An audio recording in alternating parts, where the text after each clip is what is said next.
building your brand is still important, especially now. The who, what, when, where, why, and how. I mean, we learn these in elementary school about formulating sentences and thoughts around these ideas. And for a brand, that's incredibly important. So the first thing that a brand helps talk about is your mission and values. You can't build a brand around anything if you don't have a mission and values. Now, admittedly, my institution right now, we're reworking a lot of that stuff, so I don't have a public statement up anymore, as we're kind of reassessing, not just in this pandemic, but in general, what the future of our athletic department is looking like. But I think a lot of institutions, especially at our level, just because for whatever reason, there's red tape, there's hierarchy, be as political as that. We think that branding is solely the physical identity. And John and I have had this discussion many times that a logo is not a catch-all for bad brand. We do not have, most of us do not have this solely identifiable physical identity that is universally known. I mean, when I came here 3.5 years ago, you would go into the city, and we're a stone's throw from Atlanta, but we're in the city of Decatur, which has it's a pretty big population, as the largest suburb, I would say, of Metro Atlanta. And you could go 0.3 miles down the street and say, hey, I work at Agnes Scott College, and people would not know there was a college right there on the other side of the train tracks. And that's because there was this disconnect about what the identity was and how it was getting out there. I say a strong logo is great, but most of us can't rely on that. We can't. We don't have the block O. We might have a cool logo, but if we're not communicating what our values, why people should care about them, and have a fully encompassing brand, and that's both visual and spoken. So at your institution, are your visual and spoken identities different? Should they be? Hey, Josh, let me jump in here real quick. Yeah, go for it. So when you talk about the mission, the vision, the values of an institutional brand, is it fair to say that what a brand is and what your logo is, those are two different things, correct? Yes.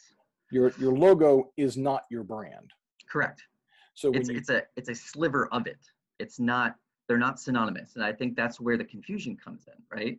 Is that we assume that slapping this Scotty logo on a polo means that we did our job with branding.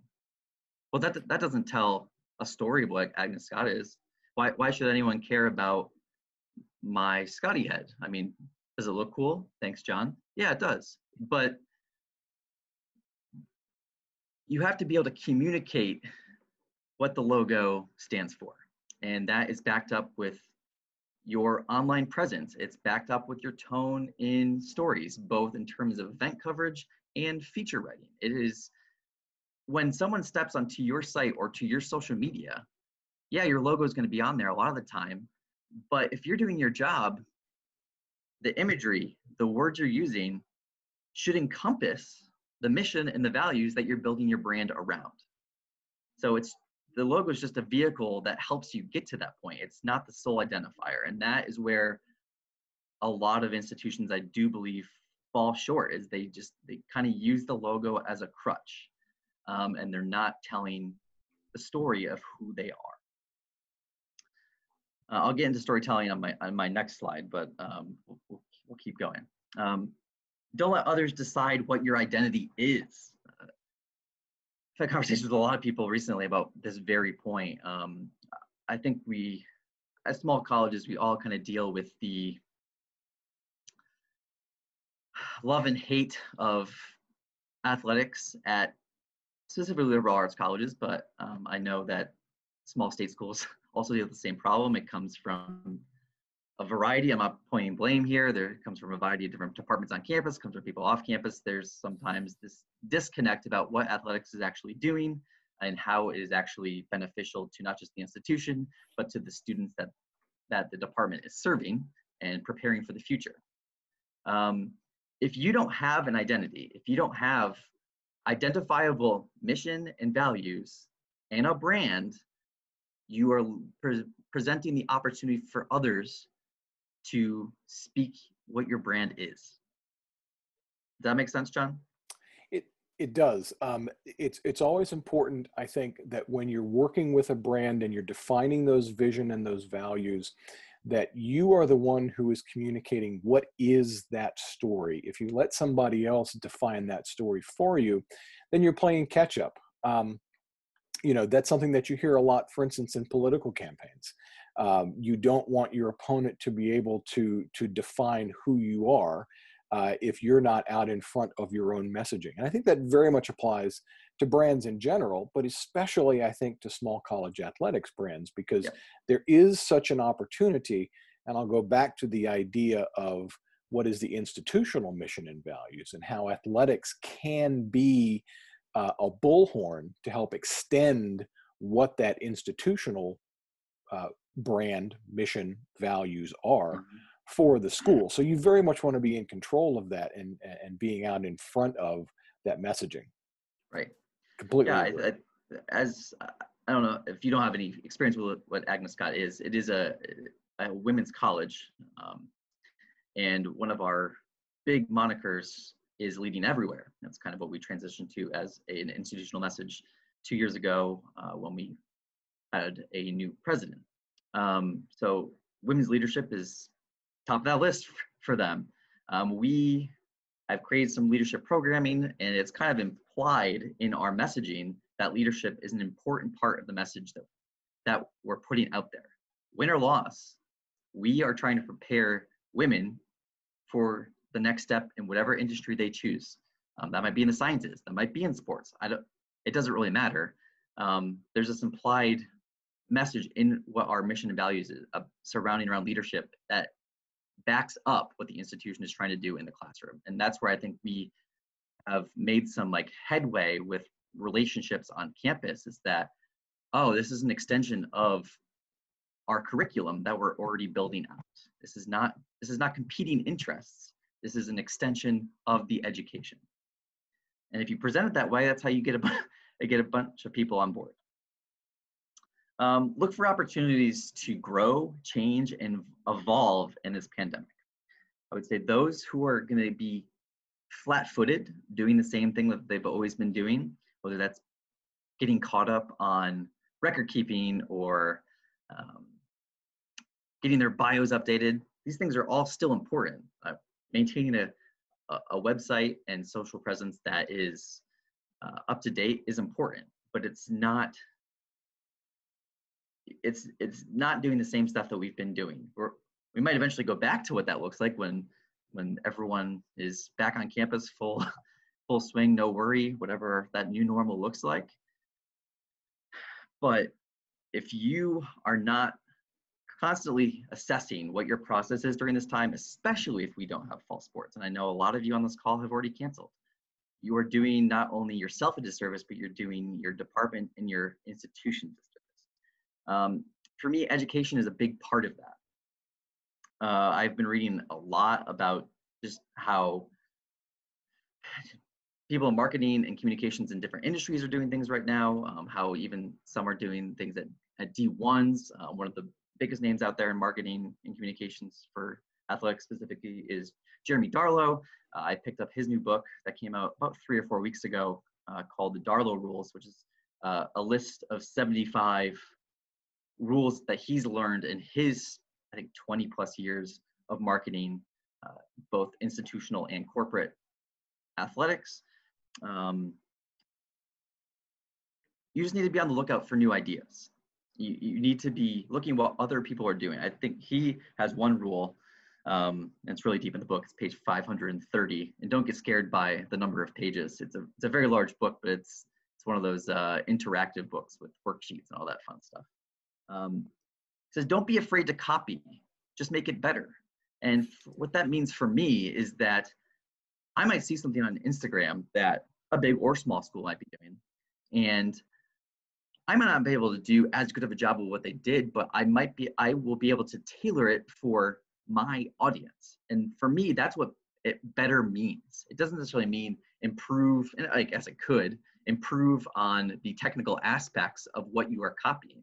It is taking that idea, making it your own, and presenting it to your audience, hopefully knowing what your audience does and does not want.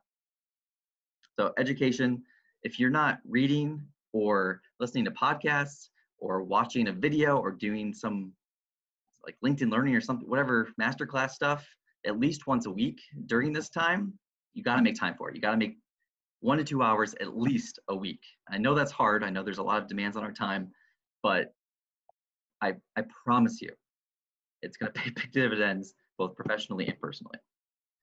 And what are you currently doing to enhance your brand? And I guess this is kind of an open-ended question for John, is like,